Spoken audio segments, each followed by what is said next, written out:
So we're just going to say good morning, One Heart, One Mind Center for Spiritual Living, and welcome Jessie. Jessie's going to kick us off this morning with some music. Good morning. It's time to fill our cups to overflowing and accept all of our good. And sometimes, if we're really going to do that, it means we have to get a bigger container. Sometimes I get a glimpse of what happens in your head. I gotta say that it sounds so ridiculous. It makes me wonder if you understand how blessed I've been feeling being with you. God says that to you. You got this way of carrying the light. Just like a prism giving rainbows to people passing by. Protecting technicolor dreams before my eyes. You just radiate it, ain't it beautiful? And you got me so good that you could go and break my heart in two. And I would probably smile in all of the beautiful ways that you do you. So baby, you better get used to it. My love ain't going nowhere. It starts as a spark, now my heart won't quit. My love ain't going nowhere. Your cup's too small and it all won't fit. My love ain't going nowhere. Better go to Home Depot, get a whole bucket, cause my love ain't going nowhere.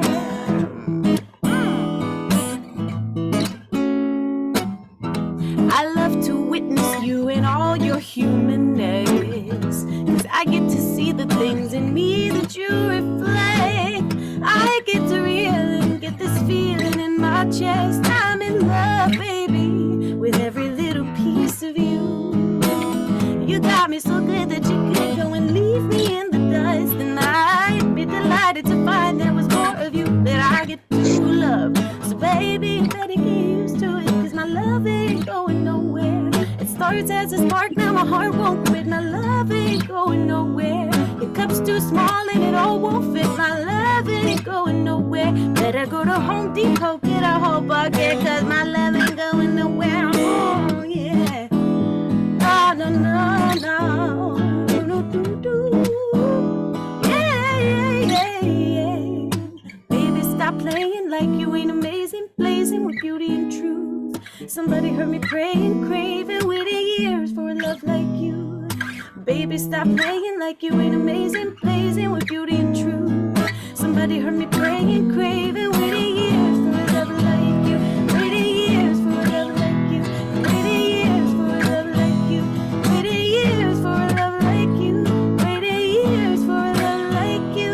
Waiting years for a love like you.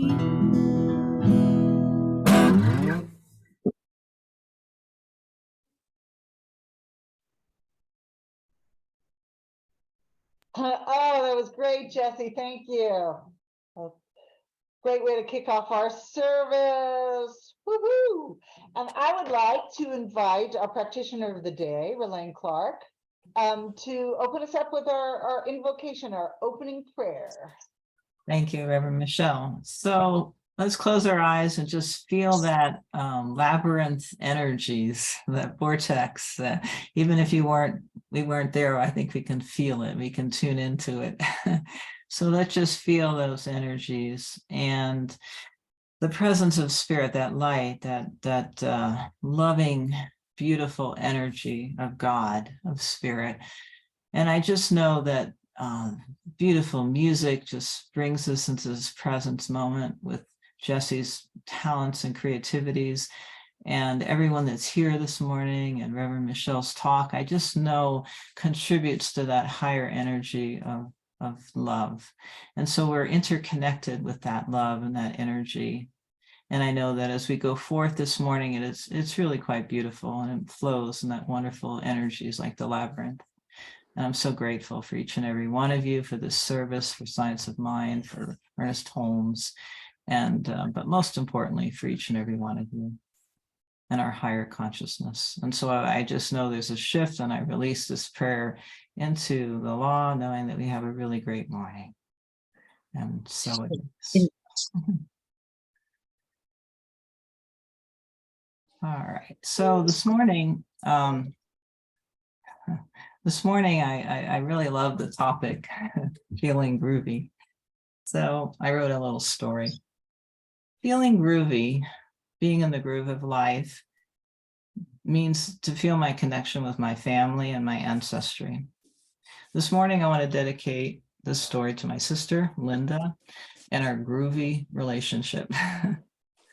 My sister was 7 years older than me, and I idolized her as my big sister. She was not only a sister, but a mother to me. There was a great love between us. She watched over me, defended, protected, and loved me unconditionally. And we had many fun adventures, and she always allowed me to tag along when she was with her friends. I would always say, wait for me, and she would wait. What? I caught up Oh, what? with a smile on her face. When I was little, I had trouble pronouncing my name, and I would say Bowain when people asked what my name was. My sister nicknamed me Bo, and everyone in the family began calling me this endearing nickname. Until one day when I was getting older and had been able to pronounce my name for quite a while then. And so I said to my sister rather strongly when she called me Bo that my name was not Bo, but Ralane. From that day on, my sister and family called me by Ralane, and I was happy with my newfound power. Not that I didn't like the name Bo, but I was ready to assert myself in the world as Ralane. When my sister was older and able to drive, we would sneak out at night and go to A&W to get hamburgers and Coke floats. And when I was a teenager, she'd take me to rock concerts. And I have great memories of those times. To me, being in the groove was being with my sister, always feeling greatly loved by her, and I loved her dearly. We were very connected. Not that we didn't have our arguments, yet I always felt safe and cared for. As we grew older, our friendship and love for one another deepened and matured in really profound ways. I really have a sense of belonging in the universe, beginning as a baby because of my relationship with my sister. Having a comfort with myself, being close and loving others, and allowing others to be close and love me. I have a picture of me as a baby next to my 7-year-old sister as we lie together on the floor and we're holding hands. Nothing could give me the feeling of more being in the groove as seeing us together like this, as I had just entered the world. My life with my sister was a gift from God. And when I think of feeling groovy, as my life was being shaped, is that time with my sister. And so it is. Oh, now that is feeling groovy. Let me put up, let me put up today's affirmation. This month, it's May now, so. Yeah. I am grateful that every day is a fresh new start. Today, I release any thoughts of blame or judgment against myself or others. I express the good of God, and I live in peace and ease and grace, and the laughter of love. And so it is. So it is. I loved your story. I can relate to, they used to call me Mishy when I was little, and at some point I announced that I no longer wanted to be called Mishy because I was, I was all grown up now. Yes. Jessie, you're on, kid. All right, here we go. Also, my family used to call me Messy Jessie. I put a stop to that. Except my sister still does call me that sometimes.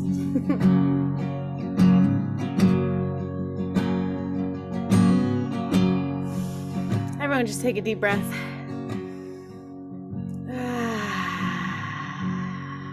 And I invite you to just bring to mind and to body the feeling of what it would be like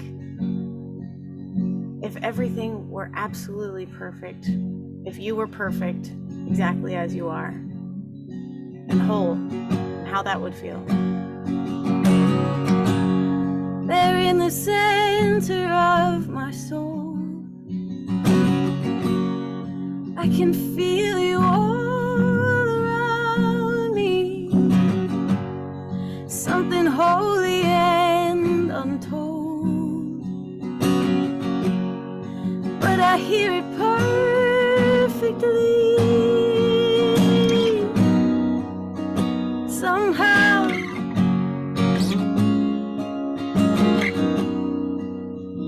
in the deepness of now, I can see I was made in the image. I was made in the image of love. I was made in the image. I was made in the image of love. Here and now, I can see I was made beautifully. I was made in the image. I was made in the image of love.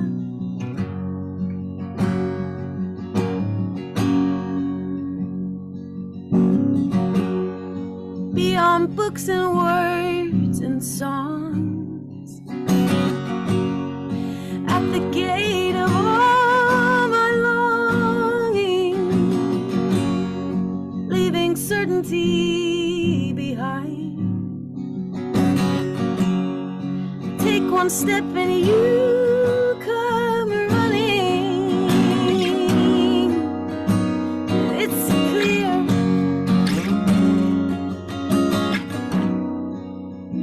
in the sweetness of here, I can see I was made in the image. I was made in the image of love. I was made in the image. I was made in the image of love. Here and now, I can see I was made beautifully. I was made in the image. I was made in the image of love. Love, love, flow like water. Love, love, move in me. Love, love, flow like water. Love, love, groove in me. Love, love, flow like water. Love, love, move in me. Oh, love, love, flow like water.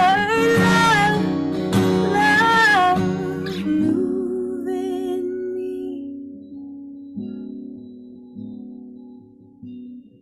I was made in the image. I was made in the image of love. I was made in the image. I was made in the image of love. Here and now, I can see we were made beautifully.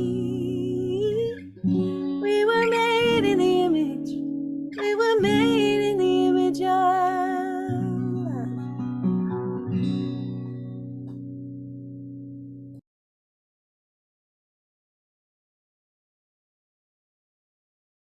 Ooh. Whoa, we are all made in the image of love, right? In the image of God, an image of peace and light and presence. Good morning. Thank you for that, Jesse. That was really lovely. I'm gonna change my view to speaker view for the recording. There we go. All dialed. Good morning. Good morning, wonderful people of One Heart, One Mind Center for Spiritual Living. And it's great to be with you this morning. And whether you're here with us in real time, or you're watching the live stream, or you're watching a replay, it doesn't really matter. I'm just super glad that you're connecting with us in whatever way works for you. So happy May. And May brings with it a new theme, and our theme for May is light within the shadows, which feels much less wieldy than last month's theme of vulnerability. Vulnerability had a bit of weight to it. It felt a little heavy sometimes. But I have to say that it did crack us open to look at things that we don't always like to look at. You know, vulnerability asks us to look at our doubts and our fears and our concerns, our insecurities and our humanness. And so we had an opportunity to do that. And we also discovered that being human kind of is our roots, the roots of our humanness are kind of planted in a sandy soil, you know, which has a tendency to kind of shift around and feel a little unstable. But we also discovered that when we become vulnerable, when we make ourselves vulnerable to what's within, our divine nature is also revealed. And our divine nature is rooted in that solid soil of unchangeable spirit. It's constant and unshakable. It's that foundation of our creator. And from that place of strength and constancy, we can embrace both the light and the shadows of our human experience and not waver because we're standing on the solid ground of spirit. So, which is a good thing, because as author Richard Rohr, I don't know if you know him, one of my favorite authors, as he reminded us, the closer we get to the light, the more we see our shadow. He said that that's why holy people are such humble people, because they can see their shadows too. The more we stand in the light of love, the more the things that get in the way of the light of love are going to show up. They kind of bubble up. You know, I actually had a great example of that last week. I was feeling a bit pinched financially, and I started to spin in that a little bit. And so I started going the negative thinking about it. You know, I was all washed in lack and thoughts and feelings of not enoughness and what ifs. And then I caught myself and I moved back into my spiritual practice. I started feeling a lot better. But I have to say, for the next 2 days, I got unexpected bills in the mail. It was as if you know, the universe was saying, oh, you're cleaning up old thinking. Well, here, clean this up too. The light makes the shadows more visible. But when we're firmly rooted in that divinity, when we encounter all of the shadows of our lives, we can do it without fear. You know, we can trust the light. We can trust what's moving us towards the light. So let's jump in and explore this month's theme, light within the shadow. Light comes from an old English word, litan, meaning to ignite, to illuminate, to fill with brightness. Ernest Holmes, our founder, told us that the light inspires us to see into the center of reality, reality with a capital R. That God reality, a reality that exposes us to the light of wisdom and order and peace and intelligence and love. I was leading us through that process in the meditation before the service. And can you feel how that feels to stand in that metaphorical light, to catch fire with the presence of divine light? Well, I felt it. And so I decided to call today's message Feeling Groovy. Because you remember that old Simon and Garfunkel song, just tripping down the cobblestones, looking for fun and feeling groovy. It was one of the songs of my growing up years. And after the weightiness and the heaviness of vulnerability, I thought it would be nice for us to feel groovy this week. So personally, I think one of the most important aspects of light, which is the metaphor for spiritual truth and the reality of God, is that it does reveal all the shadows in our life. It invites us to bring them out into the light of truth, to be healed, because only light dispels the darkness. And just talking about our shadows doesn't heal them. Yes, we need to recognize them. We need to recognize those dark places that we're hanging on to, that we'd like to transform. But we need to be able to tell the truth about them too. There's a funny story about 3 people who are sitting in a room, and there's a metaphysician, a mystic, and a pragmatist, and they're all sitting there in the room together, and suddenly the lights go out, and the metaphysician says, let us look at this opportunity to consider the symbolic nature of light and dark. And the mystic says, yes, but let us also take this opportunity to contemplate the difference between light and dark. But meanwhile, the pragmatist went down to the basement, found the fuse box, reset the breaker, and the lights came back on. You know, it's great to discuss the symbolism of light. and the qualities of both light and dark. But what are we going to do with it? We're going to go down to the basement, find the fuse box, and get the lights back on. I suggest we use this idea of shining our metaphorical light to use it on the path as we walk through our human stuff, because we all got human stuff. I'm just talking about shining that metaphorical light on everything we think and everything we feel and everything we do on our human journey. Is this true? Is this really true about me? About life, about others? So what does that look like, actually? I think it looks like a lot like a quote that I ran across from a woman named Susan Ray. And she said that life isn't about waiting for the storm to pass. It's about learning to dance in the rain. And isn't that true? Isn't that what a spiritual life is all about? Learning to shine the light of God into all the places where the shadows live, even in life's storms, to not feel victimized by them, but we're always going to encounter storms. So, how is that going to serve us? Why not get good out of them? Life is all about the state of consciousness, our state of consciousness, that we perceive everything in the world around us.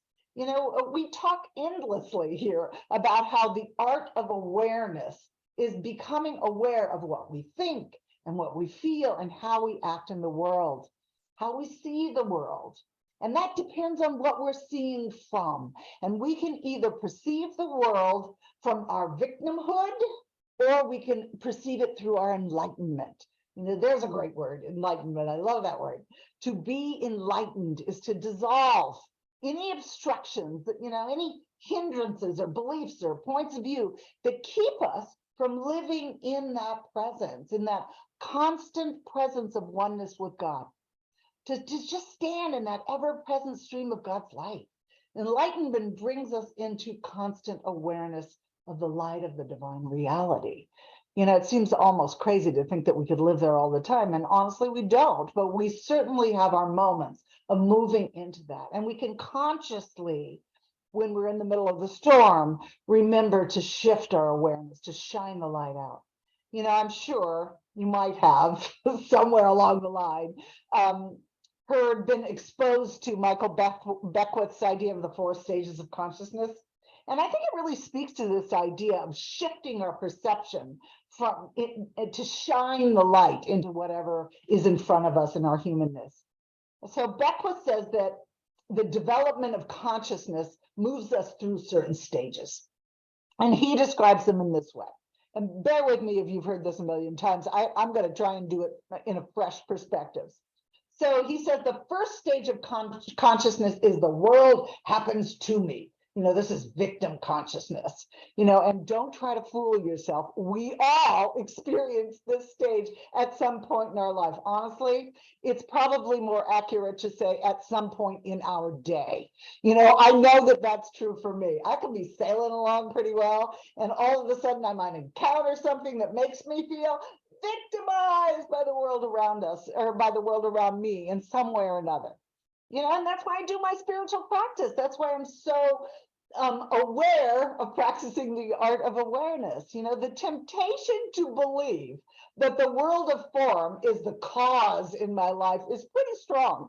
That's why I love that line in the Lord's Prayer. I always interpret it as meaning that lead us not into temptation. The temptation is to look at everything and think that it's shaping my world, and it's not. So the first stage of consciousness is where we feel at the mercy of the external world, that life's pushing in on us. And at times we might feel that there's very little we can do about it. But it makes our separation from God feel so real. But again, we all have moments, that where we are hidden in that. But we can always move out of that. Stop. Consciously say, is this true? Is this really causal in my life? And if not, what is? Well, it is the light of the divine. There are those moments when we stand in the shadow and then we remember to shine the light of truth in, and our perception shifts. And then the second stage of consciousness is further along that journey. We begin to realize that we actually do have an impact on our lives. We begin to see that hey, you know what? I think my thoughts and feelings actually are impacting the world around me in the way I see it. I can create parking spaces when I need them. I can feel good by putting my attention on what I like to see in my life or feel in my life rather than what I see out in the world of form. And this is the stage where we begin to recognize our co-creative power with God and through law, and that it's always available to us, and it's not up there somewhere, it's right where we are. And we begin to practice, to experiment with. We've been doing Pam Grout for the last couple of months. We've been experimenting with the power of God and the power of law. And then we move into stage 3. Stage 3 is life happens through me. In this stage, we begin to realize that life naturally moves through us. We just got to get out of the way. We begin to see that we don't have to control how things unfold. That there is a flow of life, a flow of good, and it wants to move through us. And that we don't have to direct the details of the show, but what we do have to do is we have to decide how we want to feel. And we have to hold on to that vibration of how we want to feel within it, because it is causal. And how we feel affects how we think, and then how we think affects how we feel. And then we have this loop going until it becomes the state of our being. If we want to feel love, we move into the alignment of God as love that's within us. If we want to be prosperous, we tune into the vibration of abundance that is present everywhere in God, in the universe. We become a vibrational match to what we want to experience. In stage 3, we discover that it's more of a matter of aligning and allowing God to move through us than to direct the show. We're not actually directing the show. That's kind of an illusion. Our part is to create the feeling tone of our intention. How do I want to feel? I've been doing that a lot lately. I want to feel joy. I want to feel purpose and meaning. And when I resonate in that, the rest starts to line up. Things start showing up that surprise me. And then finally, we move into the 4th stage of consciousness. And this is what Beckwith calls the I am stage. This is where we step into full enlightenment. This is where we think of masters as Buddha, Jesus, all of the main masters that we think of. I was trying to think of a woman, Kuan Yin, Virgin Mary, maybe, all of the masters that we think of in this stage are living in the I am. This is where all we see is light, and even the shadows seem to be disappearing through the lens of light. This is where I want to live. And of course, we all get there in this lifetime or the next. And probably all of us have flashes and moments of enlightenment. And sometimes we may not even be aware of it, where we just feel such love and such good. We just know that everything's going to be okay. These stages of consciousness aren't linear stages either. We may be in stage 1 in one area of our life and in stage 3 in the other area of our life. I may start out in stage 3 in the morning, and by the time I get to the evening, I'm feeling a little stage 1-y. Wherever, they're not linear, and we can move into any stage we want at any time. We just bring the light of truth into the shadow areas.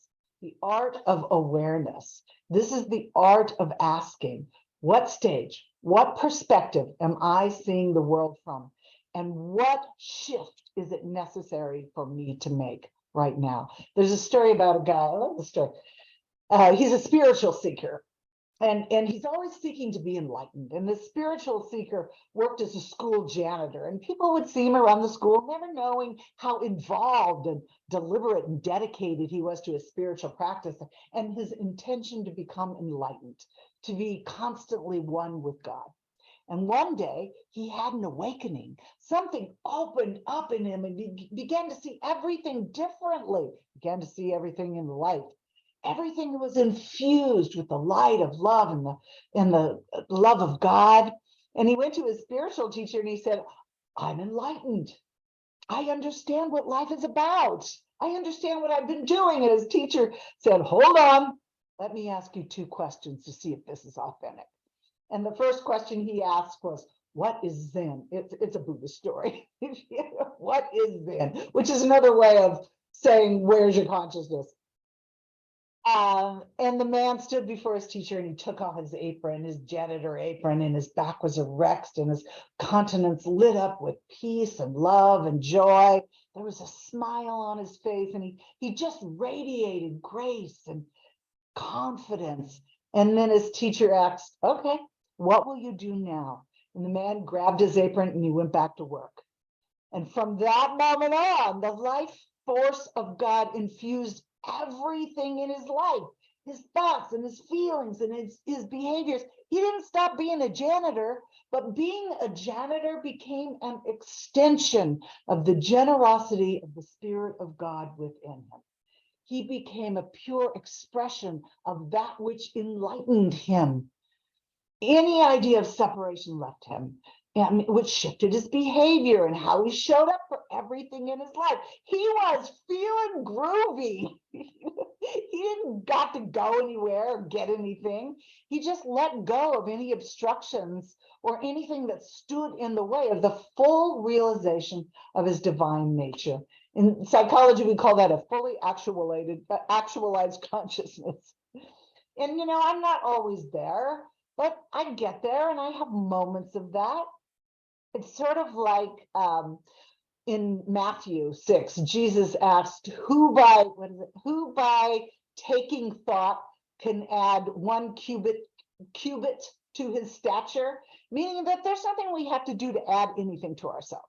No amount of affirming, of praying, or visualization is going to add anything to us. We are already perfect expressions of God. Our spiritual work is about eliminating whatever it is that's preventing us from seeing who we already are.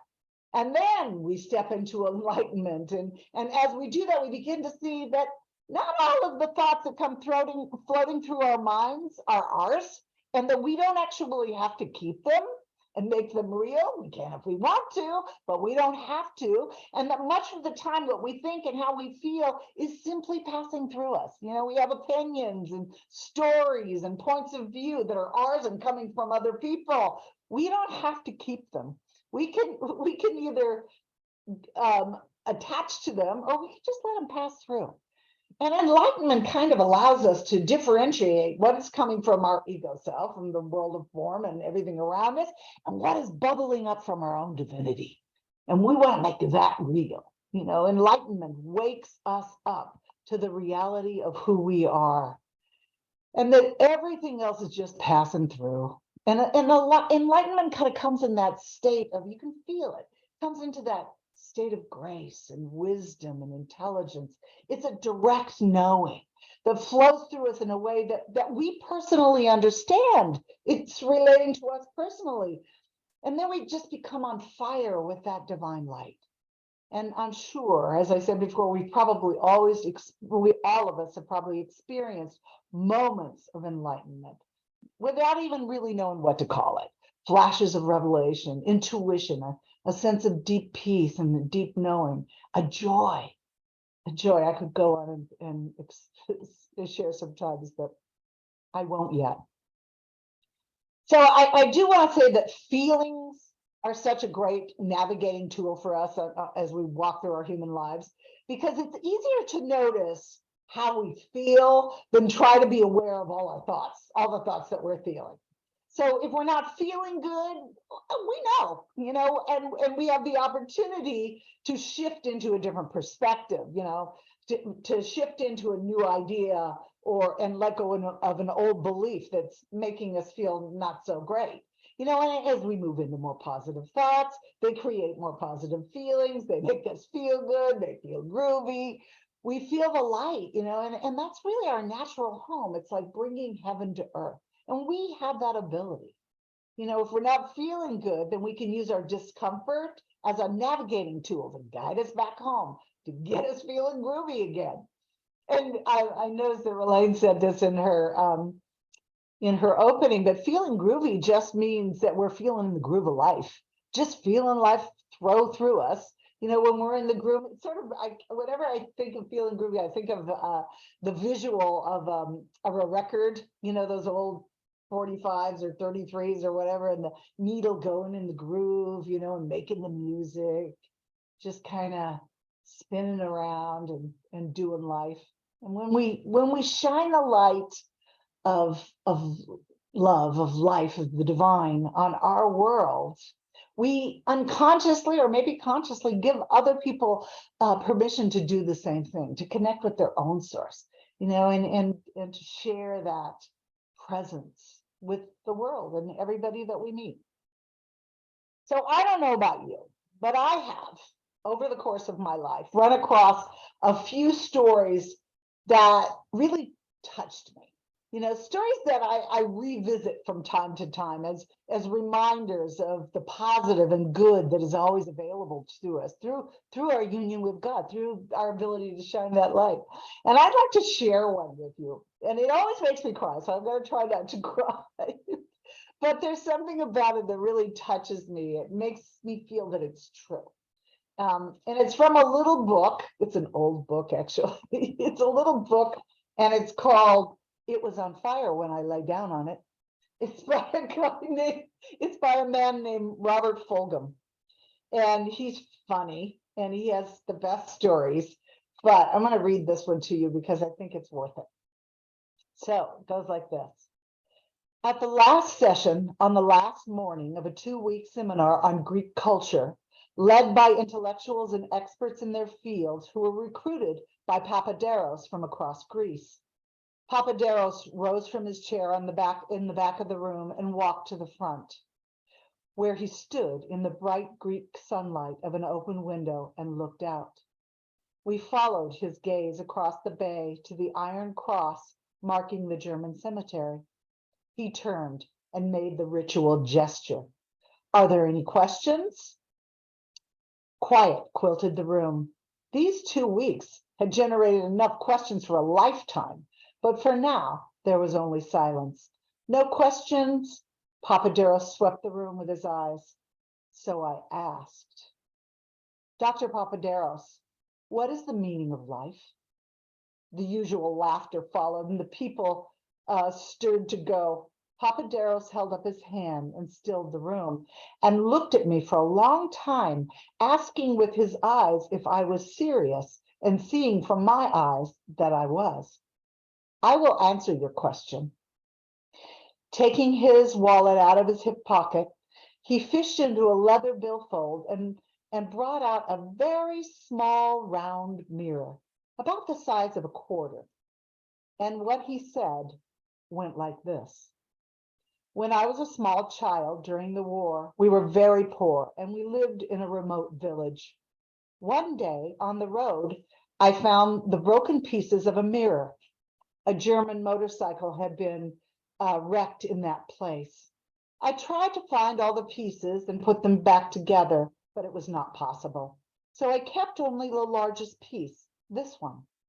And by scratching it on a stone, I made it round. I began to play with it as a toy and became fascinated by the fact that I could reflect into dark places where the sun would never shine, into deep holes and crevices and closets, the light. It became a game for me to get light into the most inaccessible places I could find. I kept the little mirror, and as I went about my growing up, I would take it out in idle moments and continue the challenge of the game. As I became a man, I grew to understand that this was not just a child's game, but a metaphor for what I might do with my life. I came to understand that I am not the light or the source of the light, but life, truth, understanding, knowledge is there, and it will only shine in many dark places if I reflect it. I am a fragment of a mirror. Here's where I always start to cry. I am a fragment of a mirror whose whole design and shape I do not know. Nevertheless, with what I have, I can reflect light into the dark places of this world, into the black places in the hearts of men, and change some things in some people. Perhaps others may see and do likewise. This is what I am about, This is the meaning of my life. And then he took his small mirror and, holding it carefully, caught the bright rays of daylight streaming through the window and reflected them onto my face and onto my hands folded on the desk.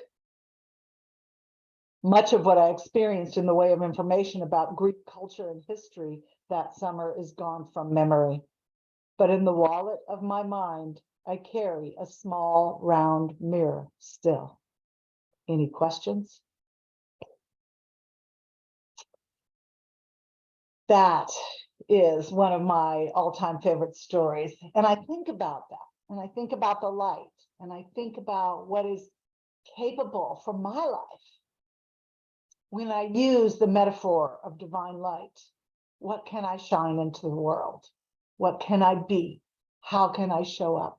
How will I be the reflection of the face of God? So let's pray, and then I won't cry.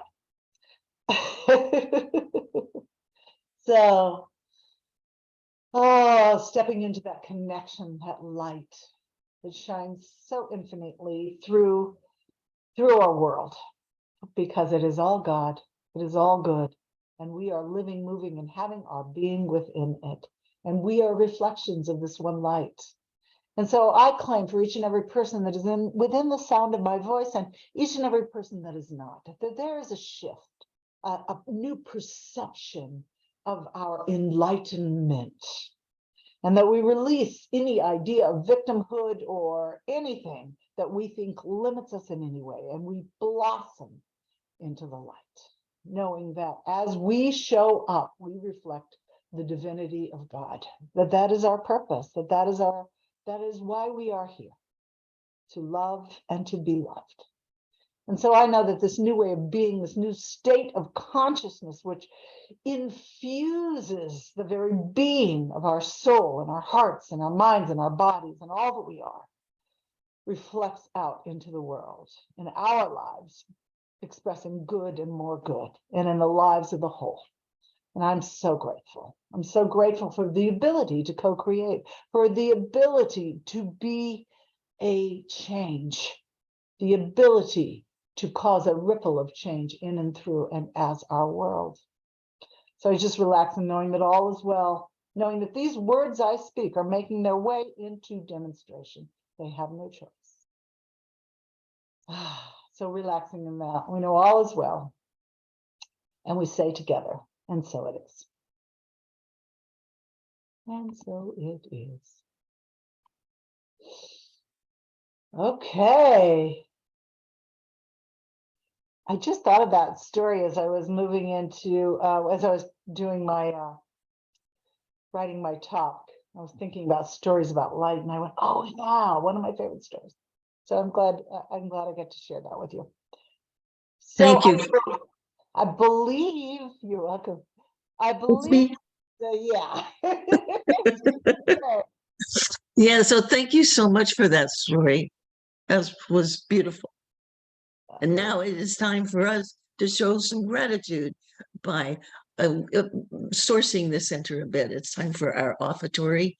And so I think that there's a thing that you flip up to give the... Yep, here we are.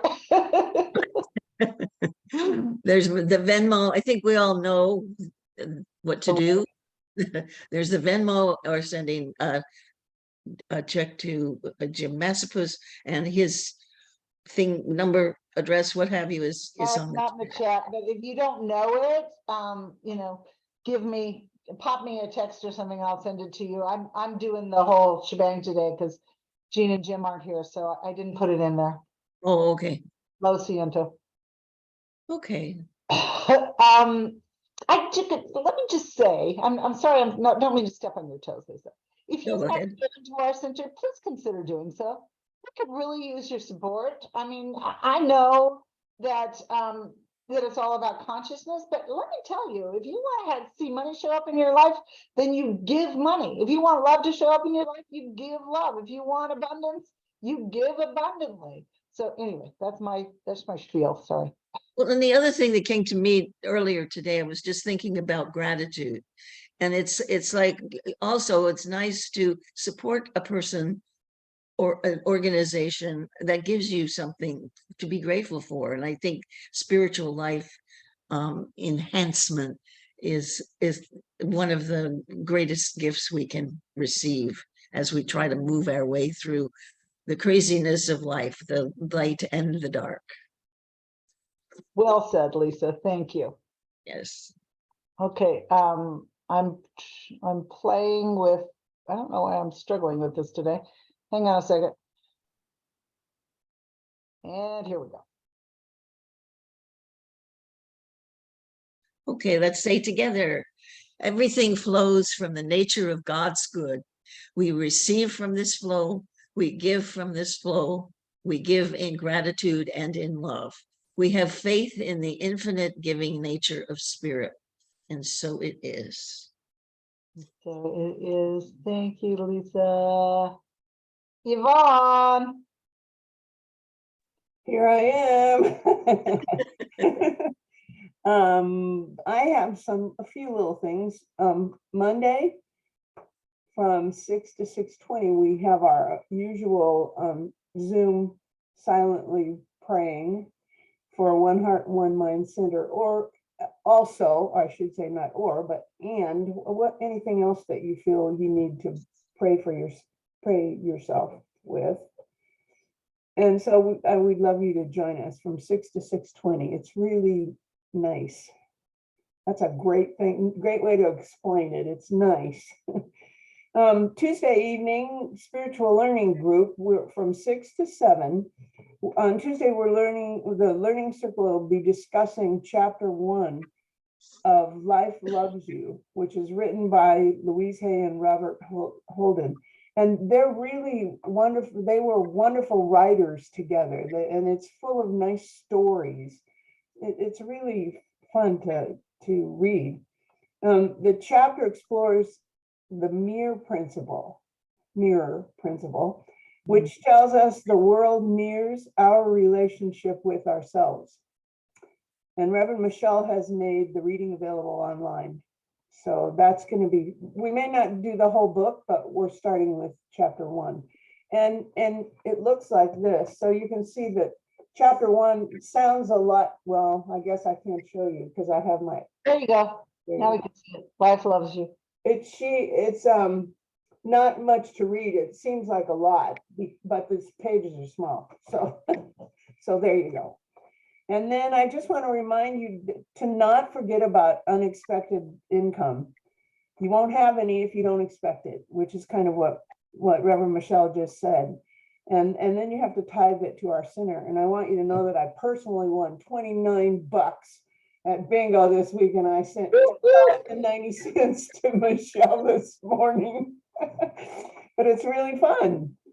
And then I know we already talked about the labyrinth pretty much, but I just wanted to thank the Alberts because it was really fun. It was very spiritual, very powerful, and easy. It was easy. The flavor of the whole thing was easy. And if you haven't done and we did that to celebrate World Labyrinth Day and our oneness, and I really felt the oneness there. It was just wonderful. So I wanted to thank the Alberts and think that you need to do it. If you weren't able to do it yesterday, maybe there's a way you can do it. I don't know what we would do for the people that live somewhere else, but it'll come to us. And then I just want to encourage you to please read our newsletter. A lot of work goes into that. And one thing you'll learn about is Reverend Michelle's Facebook page. And that's all I'm telling you about it, because that'll encourage you to go read it. So I think that's everything I have. Yeah, I have a spiritual recovery Facebook page, and I posted a video on there, and it's the links in the e-newsletter, where you can just, look for spiritual. I think it's called A Journey to Positive Change or something like that. Spiritual recovery, a journey for positive change. Anyway, if you're looking for it, that's it. Yeah. So Jesse, got some music for us, kiddo? Hope don't Did you mind. want, Yeah. did you want the Oh, closing yeah, first? yeah. I'm getting ahead of myself. I'm sorry, Lisa. First, Okay. Lisa. Okay, so if we could all just kind of collect and take one nice big deep breath. And just feel that sense of groovy sense of celebration in gratitude for the whole service, for Jesse's wonderful, wonderful music, and for Michelle's talk, and for Yvonne's participation and Ralene's participation, and each of you being receivers so that we're in unity experiencing a piece of the positivity of spiritual life and ways of making our life more filled with light and filled with spirit. And I loved Michelle's story, particularly the last thought I had about it was the fact that what it embodies is that it doesn't matter who you are or what, you have that light and you can shine it on something. It doesn't have to be a big thing. So many people are looking for a big purpose in life when it's like it's all those little pieces of the gift of light to other people or situations that make your life and others' lives grow in consciousness and spirit. And so I hope we can all go forth with that idea that we have the power to shine the light on the dark places in such a way that brings us a groovy enough feeling that then we can go out and dance in the rain.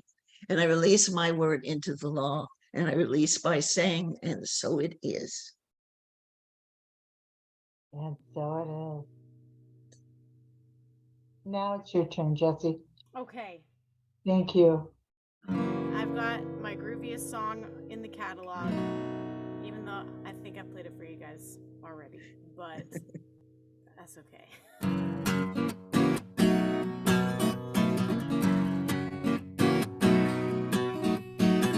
I wake up early and I see the sun.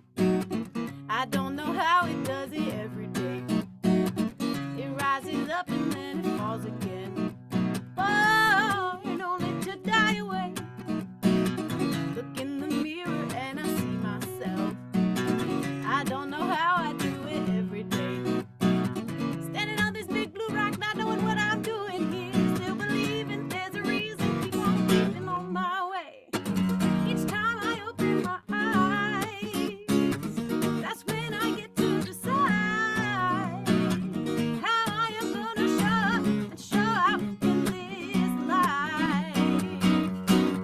It's groovy, everybody get up. Oh, it's a beautiful day. Everybody get up. Oh, it's a beautiful day. Get up, get up, get up, and be grateful. I'm up, I'm up, I'm up, and I'm thankful. Get up, get up, get up, be grateful. I'm up, and I'm ready to play. Look at the clock, it's running day and night. Got no control in those hands. A little soldier just marching through time. Well, I'm so glad I am not a clock, I am alive, and I can choose to dance. Each time I open my eyes, that's when I get to decide how I am gonna show up and show out in this life. Everybody get up. Oh, it's a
day.